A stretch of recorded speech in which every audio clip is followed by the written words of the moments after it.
Hello friends. इस video में हम जो है हमारे अतीत जो प्राचीन भारत की एनसीईआरटी है कक्षा 6 की, उसका जो पहला चैप्टर है कब कहाँ क्या कब कहाँ और कैसे।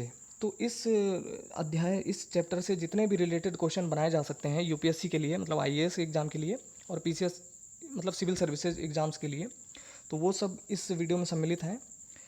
तो इन्हें आप हमारे साथ सॉल्व करें और देखें कि आप कितने क्वेश्चन सॉल्व कर सकते हैं। ये 8 क्वेश्चन हैं, चैप्टर वाइज हम आपको देते रहेंगे क्वेश्चन और आपको ही सॉल्व करना है। इसके आंसर भी मैं आपको बताता रहूँगा। तो अगर आप इसके सारे क्वेश्चन सही कर लेते हैं, इसका मतलब आपकी तैयारी बहुत अच्छी चल रही है।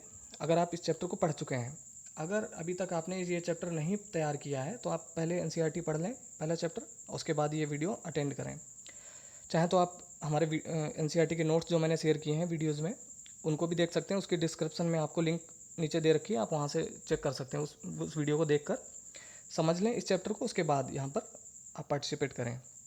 ओके, तो एक एक करके चेक करते हैं। अगर ये 8 क्वेश्चन है टोटल, इन 8 क्वेश्चंस में से अगर आपने 5 या मोर देन 5, 5 या 5 से ज़्यादा क्वेश्चन सॉल्व कर लिए तो इसका मतलब आपकी तैयारी बहुत अच्छी चल रही है और ऐसे ही आप कंटिन्यू रहें। ठीक है, अगर 5 से कम अगर आप सॉल्व कर पाते हैं तो इसका मतलब है कि अभी आपको और प्रयास करने की ज़रूरत है। आप रिवाइज कर लीजिए उस चैप्टर को अच्छी तरीके से। ठीक है, तो एक एक करके हम लोग देखेंगे।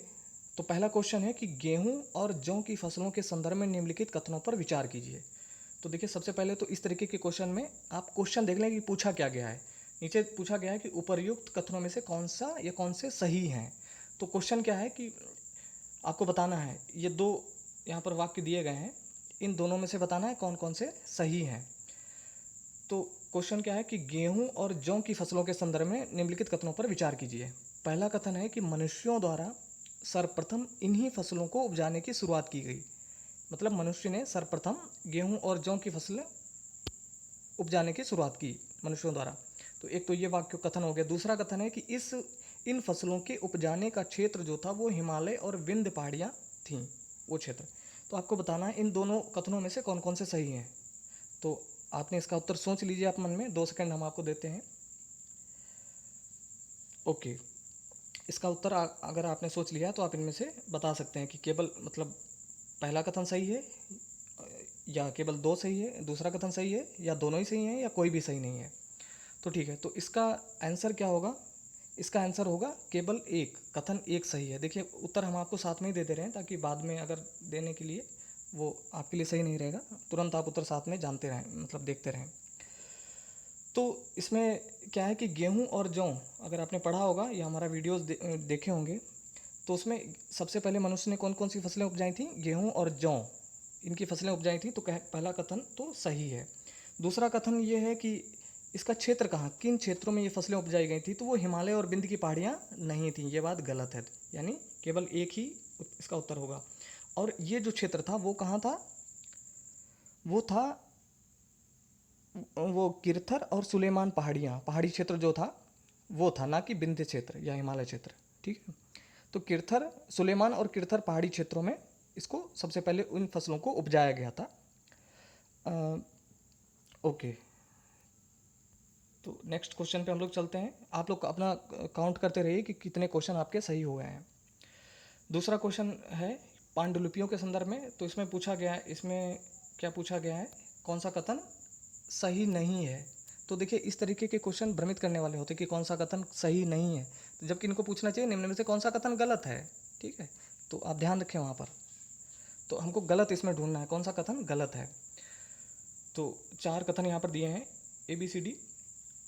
पहला है अतीत में हाथ से लिखी गई पुस्तकें पांडुलिपि कहलाती थीं। ठीक है, आप ये समझ गए होंगे।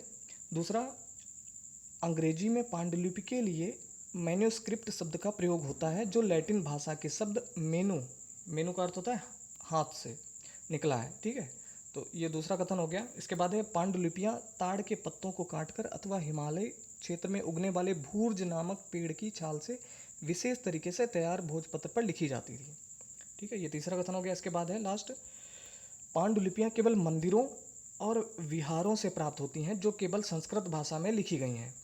ठीक है, तो विहार का मतलब यहाँ पर अगर जिसको नहीं पता है तो हम लोगों ने कवर कर चुके हैं हम लोग, अगर हमारे वीडियोस देखे होंगे आपने, कि बिहार जो थे वो बौद्ध जो भिक्षु जो होते थे वो वर्षा ऋतु में जहाँ रुकते थे उन स्थानों उनको विहार बोला गया था। ओके, तो इनमें से कितने कथन सही हैं, मतलब इनमें से कौन सा कथन गलत है? तो आप ये देखिए ज़रा। पहला कथन है, आपने इसका उत्तर शायद आपने बता दिया होगा, सोच लिया होगा। पहला देखते हैं, अतीत में हाथ से लिखी गई पुस्तकें पांडुलिपि कहलाती हैं। तो ये बात सही है, ठीक है, यानी हमको सिर्फ गलत बताना है, लेकिन ये तो सही है। अंग्रेजी में पांडुलिपि के लिए मैन्युस्क्रिप्ट शब्द का प्रयोग होता है, ये भी सही है। लैटिन भाषा में जिसे मेनू यानी हाथ से निकला है, ये बात सही है। तो इसका उत्तर हमको गलत ढूंढना है। पांडुलिपियाँ ताड़ के पत्रों को काटकर हिमालय क्षेत्र में अथवा हिमालय क्षेत्र के उगने वाले भूर्ज नामक पेड़ की छाल से विशेष तरीके से तैयार भोजपत्र पर लिखी जाती थी, ये बात भी सही है। उसके बाद है, पांडुलिपियाँ केवल मंदिरों और विहारों से प्राप्त होती हैं और जो केवल संस्कृत भाषा में लिखी गई, तो ये बात गलत है, ठीक है। और ये इसका आंसर होगा, क्योंकि हमें सिर्फ गलत वाला बताना है। तो इसका आंसर क्या होगा? डी, दूसरे का डी होगा। क्योंकि जो पांडुलिपियाँ थीं वो केवल मंदिरों और विहारों में ही नहीं, यहाँ से तो प्राप्त हुई हैं, इसके अलावा भी अन्य स्थानों से भी प्राप्त हुई हैं, ठीक है। और ये जो पांडुलिपियाँ थीं ये केवल संस्कृत में नहीं लिखी गई हैं, संस्कृत में तो लिखी ही गई हैं, इसके अलावा भी यहाँ पे लिखा केवल संस्कृत, तो इन शब्दों पर आप ध्यान रखें, केवल, तो केवल संस्कृत में नहीं लिखी गई हैं पांडुलिपियाँ, तमिल भाषा में भी लिखी गई हैं, प्राकृत में भी लिखी गई हैं और संस्कृत में भी लिखी गई हैं, ठीक है। तो इसी तरीके से क्वेश्चन, आप जो लोग सोचते होंगे कि 6 क्लास की एनसीईआरटी तो बच्चों की है, तो उससे आईएएस के क्वेश्चन कैसे बनाए जा सकते हैं, तो इसी प्रकार से क्वेश्चन बनाए जाते हैं आईएएस पीसीएस के लिए। तो ये चैलेंज है आपके लिए। हम अगर आपको ये हमारा सेशन अच्छा लगा तो हम इसे कंटिन्यू रखेंगे आगे। ओके, इसके बाद नेक्स्ट क्वेश्चन है थर्ड, अभिलेखों के संदर्भ में निम्नलिखित कथनों पर विचार कीजिए। इसमें प्रश्न पूछा गया कि कौन से कथन सही हैं। पहले क्वेश्चन आपको जरूर देख लेना चाहिए, क्योंकि मेन तो यही है कि हमें क्वेश्चन का आंसर ही देना है। तो कथन पढ़ते हैं, ऐसे लेख जो केवल पत्थरों पर उत्कीर्ण किए जाते हैं, यहाँ पे लिखा है जो केवल पत्थरों पर उत्कीर्ण किए जाते थे अभिलेख कहलाते हैं, ठीक है। आप इसका आंसर मन में सोच लीजिए, उसके बाद हम बताते हैं। कभी कभी शासक अथवा अन्य लोग अपने आदेशों को इस तरह उत्कीर्ण करवाते थे ताकि लोग इन्हें देख व पढ़ सकें तथा उनका पालन कर सकें। तो आपको बताना है इनमें से कौन कौन से सही हैं, ठीक है। आपको 2 सेकंड दे रहे हैं। देखिए, इसमें से केवल 2 सही है, ठीक है, केवल दूसरा कथन सही है, इसका आंसर होगा बी, ठीक है। क्योंकि ये केवल पत्थरों पर उत्कीर्ण नहीं करवाए जाते थे, पत्थरों अथवा धातु जैसी जो कठोर सतह जो भी मिल जाती थी उस पर भी ये उत्कीर्ण करवाए जाते थे, चाहे पत्थर हो या धातुएं हो, ठीक है, इस तरह से। तो यहाँ पर लिखा केवल पत्थरों, तो ये बात गलत है। तो कौन सा सही है? केवल 2 सही है। ओके, इसके बाद है नेक्स्ट क्वेश्चन, अशोक का कांधार से प्राप्त अभिलेख निम्नलिखित में से किन लिपियों में लिखा गया है? तो डायरेक्ट आंसर अगर आपको पता होगा, इसका आंसर तो आपने तुरंत ही बता दिया होगा। इसका आंसर होगा, आप सोचिए, चारों आंसर पढ़ लीजिए, 4 ऑप्शन। इसका आंसर होगा डी, यूनानी और अरामाइक, क्योंकि उस क्षेत्र में यही जो लिपियां थीं, ठीक है, कांधार, ठीक है, इन लिपियों तथा भाषाओं में लिखा गया है। इसके बाद जो क्वेश्चन है, इसमें कथन और कारण, इस तरीके के क्वेश्चन खूब पूछे जाते हैं और इसको आसान करने का बहुत ही आसान तरीका भी होता है। जो इंटेलिजेंट काफ़ी छात्र जो होते हैं वो, उनके क्वेश्चन इस तरीके गलत नहीं होते हैं। ईसा मसीह के जन्म के पूर्व की सभी तिथियां ईसा पूर्व के रूप में जानी जाती हैं, ये तो सभी को पता होगा। कारण क्या है? वर्ष की गणना ईसाई धर्म प्रवर्तक ईसा मसीह के जन्म की तिथि से की जाती है। बहुत से लोग कंफ्यूज हो जाते हैं कि जन्म की तिथि से की जाती है जो ईसवी है, या फिर उनके मृत्यु से स्टार्ट होती है। तो बहुत से लोग इसमें कंफ्यूज हैं। अगर हमारा वीडियो आपने देखा होगा या देख लीजिए अगर नहीं देखा है, तो बहुत अच्छे तरीके से हम लोगों ने वहाँ पर एक्सप्लेन किया था। ओके, तो आप बताइए, कथन और कारण दोनों सही हैं कि या कौन कौन सा सही है? इसका आंसर बताइए आप सोच के। 5th का। ओके, तो आपने सोच लिया होगा इसका आंसर। इसका आंसर है ए, कि मतलब कथन और कारण दोनों ही सही हैं, क्योंकि ईसा मसीह के जन्म के पूर्व की सभी तिथियां ईसा पूर्व मतलब कही जाती हैं। देखिए, जिस तिथि को ईसा मसीह का जन्म हुआ था वहाँ से हम लोग काउंट करते चले आए अभी तक। तो इसका मतलब क्या हुआ कि ईसा मसीह के जन्म को कितने वर्ष हो गए? अभी कितना, कौन सा सन चल रहा है? 2018। तो 2018 चल, इसका मतलब 2018 वर्ष ईसा मसीह के जन्म को हो चुके हैं। ठीक है, और उससे पहले की सभी तिथियां ईसा पूर्व उनको कहा गया है। और भी आपको बता देते हैं, इंग्लिश में कहीं कहीं लिखा, जैसे आपको मिलता है बीसी, क्या मतलब हुआ? बिफोर क्राइस्ट, मतलब ईसा पूर्व उसको कहते हैं। और एडी का मतलब होता है एनो डैमिनी। देखिए बहुत से लोग कंफ्यूज होते हैं, जिनको नहीं पता वो गेस करते हैं कि आफ्टर डेथ, इसीलिए लोग कंफ्यूज हो जाते हैं कि डेथ के बाद, लेकिन डेथ के बाद नहीं, ये जन्म के बाद से शुरू हुई।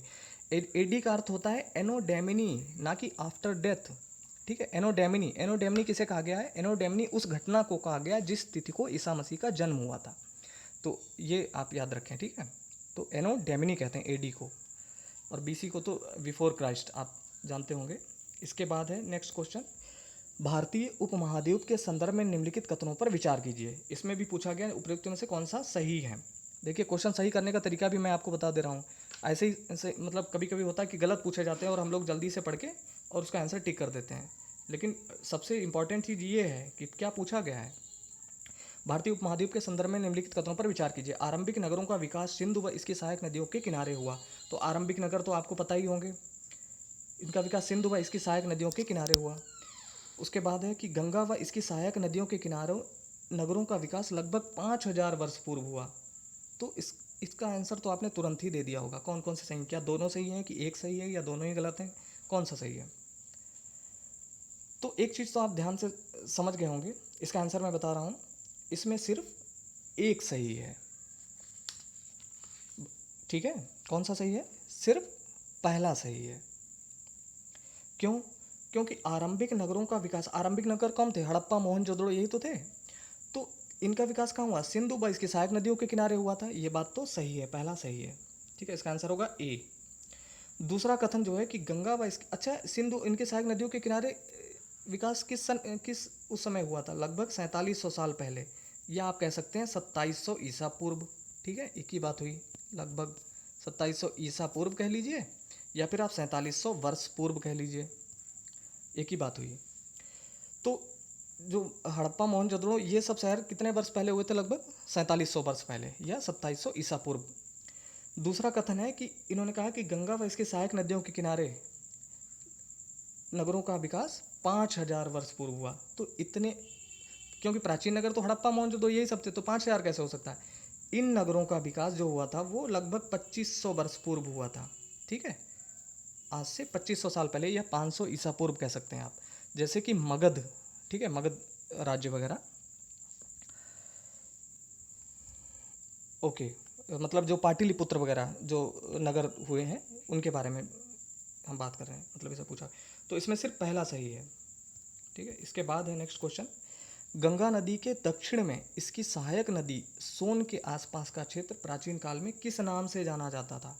तो देखिए क्या पूछा गया कि गंगा नदी के दक्षिण में इसकी सहायक नदी सोन के आसपास का क्षेत्र, ठीक है, किस नाम से जाना जाता था? तो वो जो क्षेत्र था उसी को मगध कहा गया है। ठीक है, आप ध्यान रखें इसको, तो आंसर आपने तुरंत ही बता दिया होगा, मन में सोच लिया होगा।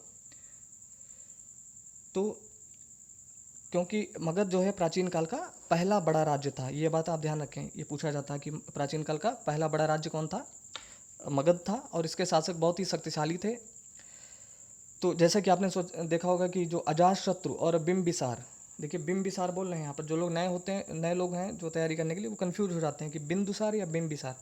बिंदुसार तो अशोक के पिता का नाम था, सम्राट अशोक के, या चंद्रगुप्त मौर्य के बेटे का नाम था बिंदुसार। ठीक है, लेकिन बिंबिसार की यहाँ पर बात कर रहे हैं। ठीक है, बिंबिसार कौन था? अजातशत्रु का बेटा।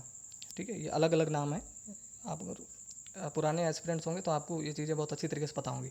तो उस समय जो नगर बसाए गए थे, मगध साम्राज्य उस समय अस्तित्व में आया था। उसके संस्थापक, वास्तविक संस्थापक कहा गया है बिंबिसार को। ओके, तो क्या कहा जाता था? मगध कहा जाता था, मतलब उसके सोन नदी के आसपास के क्षेत्र को प्राचीन काल में मगध के नाम से जाना गया था। इसके बाद लास्ट क्वेश्चन है, भारत देश के नाम के संदर्भ में निम्नलिखित कथनों में से कौन सा या कौन से कथन सही है? तो आपको सही बताना है। पहला है, लगभग 2500 वर्ष पूर्व, 2500 वर्ष पूर्व उत्तर पश्चिम की ओर से आने वाले ईरानियों और यूनानियों ने सिंध को हिंदोस अथवा इंदोस तथा इस नदी के पूर्व में स्थित भूमि प्रदेश को इंडिया कहा। तो आपको पता होगा कि यह कथन सही है या गलत। दूसरा इसके बाद है, भरत नाम का प्रयोग उत्तर पश्चिम में रहने वाले लोगों के एक समूह के लिए किया जाता था। इस समूह का उल्लेख संस्कृत भाषा की आरंभिक कृति ऋग्वेद में भी मिलता है। तो ये भी आपने सोच लिया होगा, इसका आंसर क्या होगा? दोनों ही सही हैं, ठीक है। क्योंकि ईरानियों ने ही जब सबसे पहले उत्तर पश्चिम में जो ईरानी और यूनानी लोग, उन्होंने ही इसको सिंध को हिंदोस कहा। सिंधु नदी को हिंदोस अथवा इंदोस कहा। और जो सिंधु नदी के पूर्व में जो लोग रहते थे, उन लोगों को, उस भूमि प्रदेश को क्या कहा? उस भूमि प्रदेश को ही इंडिया कहा। मतलब जो सिंधु नदी के पूर्व में रह रहे हैं उनको इंडिया कह दिया, उस क्षेत्र को इंडिया कहा।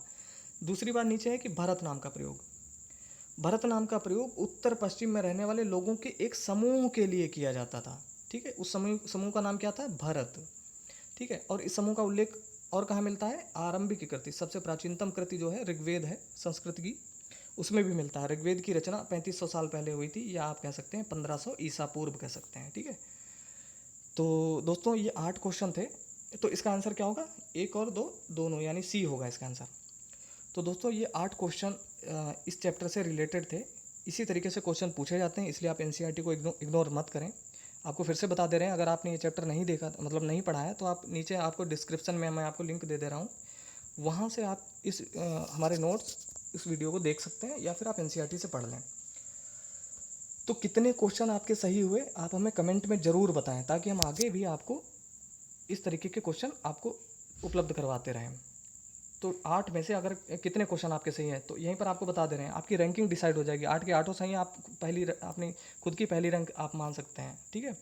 जिन लोगों के 5 से कम सही हैं, उन लोगों को थोड़ी अभी और मेहनत करने की ज़रूरत है। एनसीईआरटी अच्छी तरीके से पढ़ने का अपना तरीका, अगर आपने एक आध बार रिवीजन भी किया है, उसके बावजूद भी अगर आपके 5 सही नहीं हो पाए, तो आपको पढ़ने का तरीका बदलना होगा, ठीक है। बदलना क्या? आप क्वेश्चन देखिए, जैसे इस तरीके के क्वेश्चन पूछे जाते हैं, ठीक है। अगर 5 से जिनके ज़्यादा सही हैं, उन लोगों की तैयारी अच्छी चल रही है, क्योंकि 100% तो बहुत कम चांसेस होते हैं, 100% भी होने चाहिए। ओके, तो दोस्तों ये हमारा आज का लेसन कैसा रहा, ये वीडियो टोटल, आप हमें इस बारे में कमेंट करके ज़रूर बताएं, और कितने क्वेश्चन आपके सही हुए ये भी आप हमें ज़रूर बताएं, ताकि हम आगे भी आपको इस तरीके के क्वेश्चन लाते रहें आपके लिए। तो दोस्तों ये वीडियो देखने के लिए आपका बहुत बहुत धन्यवाद। Have a good day.